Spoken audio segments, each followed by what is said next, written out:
Buenas tardes, soy el alumno Abraham Rangel Campos, estudio en la Universidad Autónoma de Nuevo León en la Facultad de Ingeniería Mecánica Eléctrica y hoy voy a explicar la práctica 2 llamada rectificador tipo puente del Laboratorio de Ingeniería Electrónica. Aquí se nos muestra el circuito que tendremos que armar, en este caso yo utilicé el Multisim para realizarlo. Tenemos aquí los objetivos y el material que se necesitó para esta práctica. Se nos pide conectar del punto 1 al punto 4 del procedimiento, se nos indica el cómo realizar el circuito y el cómo ajustar los controles del osciloscopio, siendo esto en corriente directa para realizar las mediciones principales de esta práctica.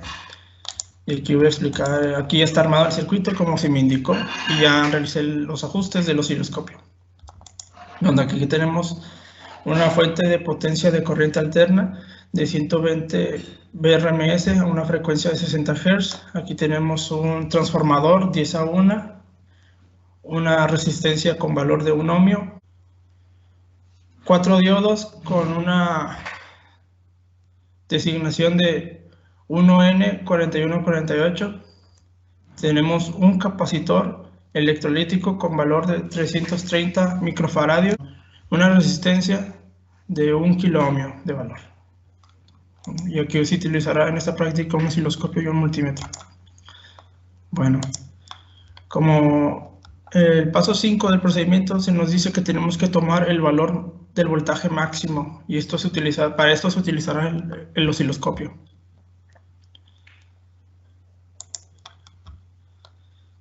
Donde al realizar la conexión, como aquí podemos ver, sería correr la simulación y al hacer el ajuste correcto, visualizar mejor la señal. Ahora sí.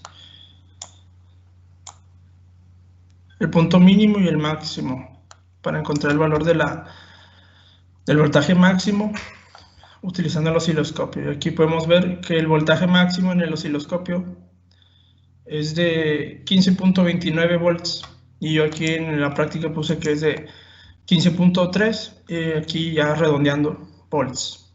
Este es el valor máximo. En el punto 6 del procedimiento se nos pide medir el voltaje de salida, donde aquí podemos ver que es de 9.47 volts el voltaje de salida. Bueno, ahora en el punto 7 del procedimiento se nos pide conectar un capacitor. Aquí ya lo estamos viendo. Conectar un capacitor como filtro y debemos encontrar el valor del voltaje de salida, el voltaje rizo y la corriente de carga para cada una de estas resistencias que aquí se nos muestran. Para encontrar el voltaje de salida vamos a utilizar el multímetro en corriente directa y para encontrar el valor del voltaje de rizo vamos a utilizar el osciloscopio en corriente alterna. Para no tardarme mucho en la explicación de cómo se obtuvo los valores para cada una de estas resistencias, voy a explicar el valor de algunas de estas, el procedimiento de alguna de estas. Pues este procedimiento se siguió para cada uno de estas resistencias, valga la redundancia. Es el mismo procedimiento. Bueno, aquí tenemos el primer valor, que es una resistencia de 1 kiloohm. Al conectar el capacitor en corriente alterna y al hacer el ajuste de, a ver aquí,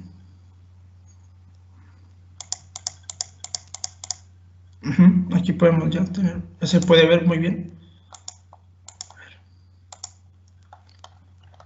El punto máximo y el punto mínimo lo debemos de marcar en esta señal que se nos muestra aquí para encontrar el voltaje de rizo, donde aquí se nos dice que el voltaje de rizo para esta resistencia de 1 kiloohmio es de 255 milivolts. Y aquí yo al hacer la conversión, en la que es de 0.259 volts, una variación muy poca, muy mínima. Y para encontrar el voltaje de salida, podemos ver que el voltaje de salida es de 14.993 volts, como aquí vemos. Ahora voy a explicar, digamos, una resistencia de 400 ohms. Porque como anteriormente dije, para no tardar mucho, se siguió el mismo procedimiento para encontrar los voltajes y la corriente de cada resistencia.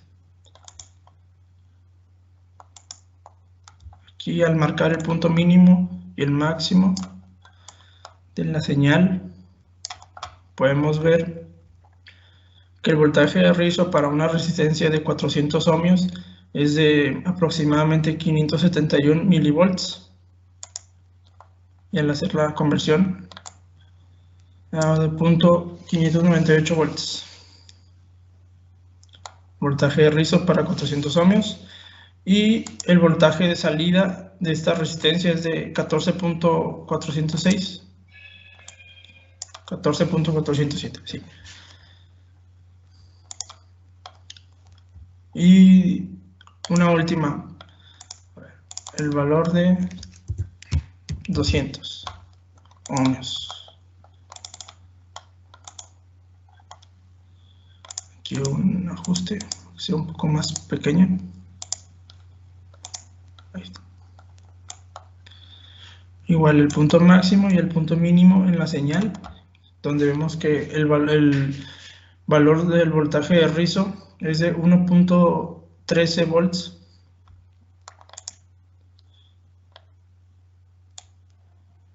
Y varía un poco, pero es al realizar la conversión.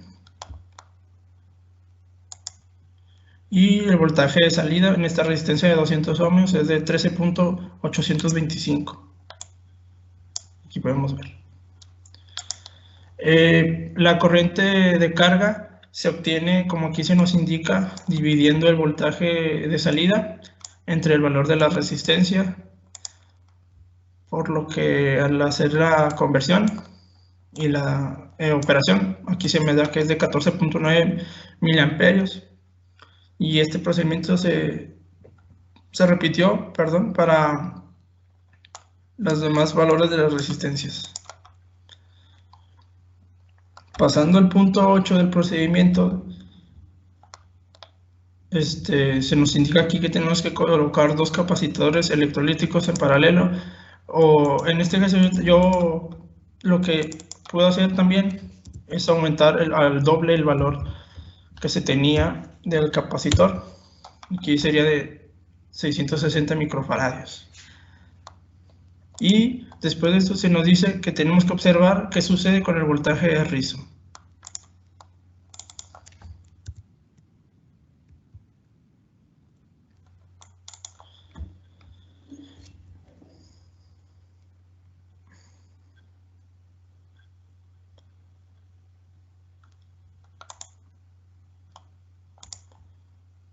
El ajuste. Ahí está. Será un poco mejor. Poner el punto máximo y el punto mínimo en la señal, podemos ver que el voltaje de rizo para una resistencia de 1 kilo ohm, al aumentar su capacitancia a 660 microfaradios, podemos ver que disminuyó, porque aquí se nos dice que su valor de voltaje de rizo, es de 128 milivolts, y en la medida de una resistencia de 1 kilo ohm con un capacitor de 330 microfaradios era de 200.259, por lo que yo puedo inferir que al aumentar la capacitancia se disminuye el valor del voltaje de rizo. Ya después de aquí vuelvo a colocar el valor que tenía antes, el capacitor. Y seguiré con el punto 9 y 10 del procedimiento, donde ahora se nos indica que tenemos que colocar el osciloscopio, así como podemos ver, en la resistencia de 1 ohm. Y en el punto 10 se nos pide tomar la lectura de la corriente pico.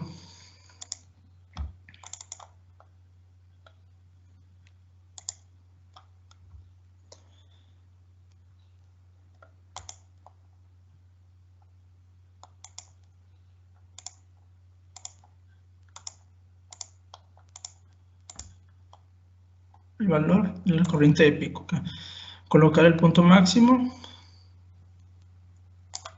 el punto mínimo en la señal. Obtenemos que el valor pico es de 110 milivolts. Y aquí yo voy a explicar el por qué son 110 miliamperios. Y esto se debe a que como tenemos una resistencia con valor de 1 ohmio, podemos inferir que la relación entre corriente y voltaje es de 1, como aquí vemos, por lo que estos 110 milivolts serán lo mismo a tener 110 miliamperios. Por ello, el valor pico de corriente es de 110 miliamperios. Ahora pasamos al primer punto del reporte, donde se nos dice que al tomar los valores que se obtuvieron, en el punto 5 y 6, encontramos el valor de salida, el voltaje de salida y el voltaje máximo, por lo que ahora se nos pide determinar el valor teórico del voltaje. Y aquí se nos dice esta fórmula para encontrar el voltaje teórico, que es dos veces el voltaje máximo entre pi, donde el voltaje máximo a mí me dio que era de 15.3 volts, por lo que al multiplicarlo por 2 y dividirlo entre pi, me da que el voltaje teórico es de 9.75 volts. Y este voltaje teórico es aproximado al voltaje de salida que se encontró con la lectura del multímetro.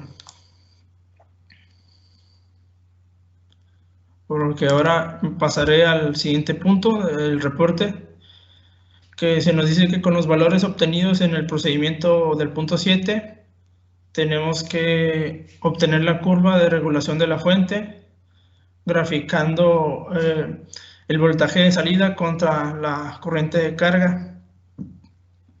Donde aquí tenemos, al hacer un análisis, podemos observar que mientras que el voltaje de salida aumente, la corriente de carga estará disminuyendo y por eso se obtiene una gráfica así hacia abajo. Y todo esto cuando el valor de la resistencia esté aumentando. Y esto lo voy a explicar mostrando la tabla. Y se nos dice que cuando esté aumentando el valor del voltaje de salida, la corriente de carga estará disminuyendo, y todo esto cuando el valor de la resistencia esté aumentando. Por último, voy a explicar, se nos pide graficar, obtener la curva de rizo de la fuente no regulada, y por eso tenemos que graficar el voltaje de rizo contra la corriente de carga. Y aquí analizando podemos ver que mientras que el voltaje de rizo aumente, también la corriente de carga aumentará, y todo esto cuando el valor de resistencia esté disminuyendo. Y voy a mostrar la tabla para explicar esto. El voltaje de rizo cuando esté aumentando, la corriente de carga también aumentará, y todo esto cuando el valor de la resistencia esté disminuyendo. Y bueno, esto sería todo por mi parte. Muchas gracias por su atención.